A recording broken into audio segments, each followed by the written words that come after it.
Hey guys, welcome back to the SSFAQ series, and this week we talk about something that's very peculiar and happening in the market. Ever since the COVID lockdown, we've noticed there are three very distinct consumer behavioral patterns, and we're going to talk about this demand pattern and whether the choices of our buyers leading towards this inclination is actually safe and valid.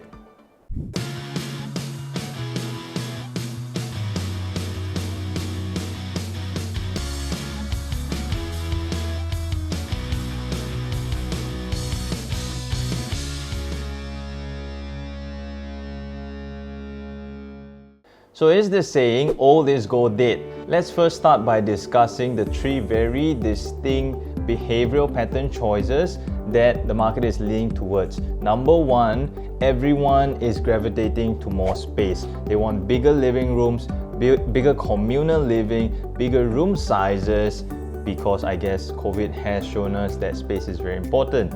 Number two, they are becoming more appreciative of balconies, outdoor spaces, roof terrace, and if you have gardens in a landed estate, then that's very useful and becoming very attractive because, well, COVID has taught us that, well, we need our outdoor spaces.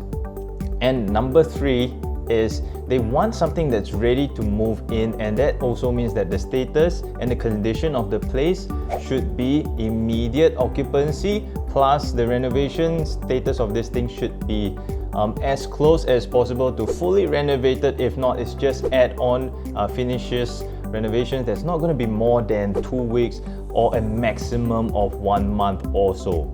So the logic behind this is we need more space and we need it now, and I'm not ready to pay a bomb for a tiny apartment in a well-located area. Or at least this is what I'm hearing from our clients, and this is coming from multiple sources, so I guess this is really becoming a trend. So then I said to them, then we'll probably be looking at older condos that are faced with stagnation since the year 2013, which is the last big cooling measure. And I asked them, how do you feel about that? So here's what they said. Although they're buying this for own stay and it's for own consumption, they're still not prepared to lose money on this thing, and the wealth preservation factor has to be in place.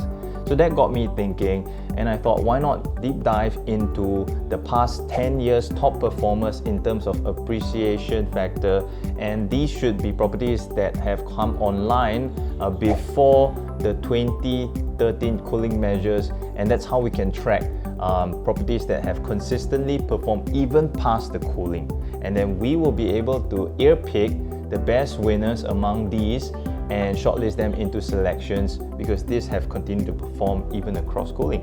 So we ran a list of the top appreciating projects across the last 10 years from the year 2010 onwards, and these are the top winners. We have Nikon Gardens at 99% appreciation, Coronation Grove at 95.6%, Finland Gardens at 87.6%, Katong Gardens at 71.7%, Chestnutville at 64.9%, and let's deep dive into the top gains project individual facts. So here we have Nikon Gardens, and it's situated in Choa Chu Kang Road. The land size is 15,290 square meters with a tenure of 99 years from 1981. The district is District 23 in Bukit Batok planning area, and it has a completion of 1984 with a total number of units of 47. Indicative price range is actually $643 PSF average, and the historical high is $702 per square feet in November 2012 for a 1938 square feet unit. And then the historical low is 225 PSF in December 2001 for a similar 1938 square feet unit. So now let's look at the buyer profile segmentation to grasp the demographics of this project. So we have Singaporeans at 82%, PRs at 14%, company at 2%, and then unknown at 2%. So here's a few things you might want to know about this project. Number one is that it's a low-rise project, and there is tennis court and the gym, but there's no swimming pool. So then this project is only for land mammals only. Number two is that you've got BKE very close by for the drivers, so if accessibility is important to you, there's also Bukit Panjang MRT, and you've got Phoenix LRT just close by across the street, so that's actually very convenient. Number 3 is you've got two very distinct layouts, which is the 3-bedders and the 4-bedders. 3-bedders typically start from 2,000 square feet plus minus, and then the 4-bedders start from 1,990 square feet onwards. So there are small variations, but these are the two big distinct layouts. Okay, now let's look at some transactions to get a grasp of the pricing.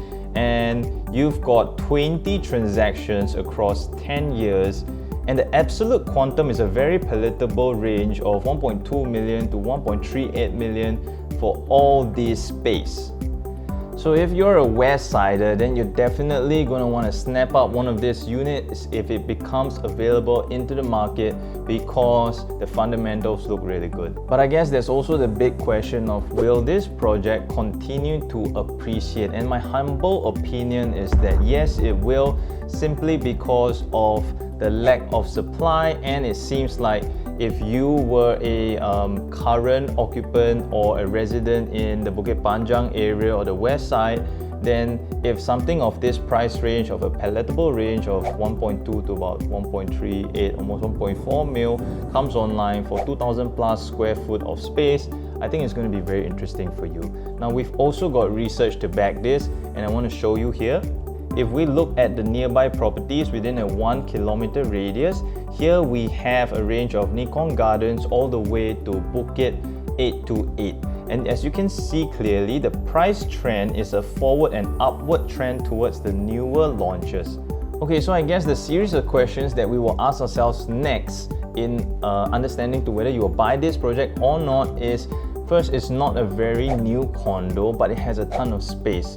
But the downside is it doesn't have a pool, but it's in a fairly accessible location. Then let's compare the PSF. You're basically buying into a discount of more than 33% against your next competitor, which is May Springs.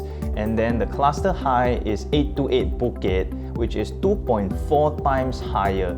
So in terms of the price positioning, it seems very attractive. But let's look at the potential for appreciation. So will it possibly appreciate towards $750 per square feet to a range of maybe $800 per square feet, which is slightly lower than May Springs into the future, so that your next buyer will buy this place? I consider this a very strong possibility.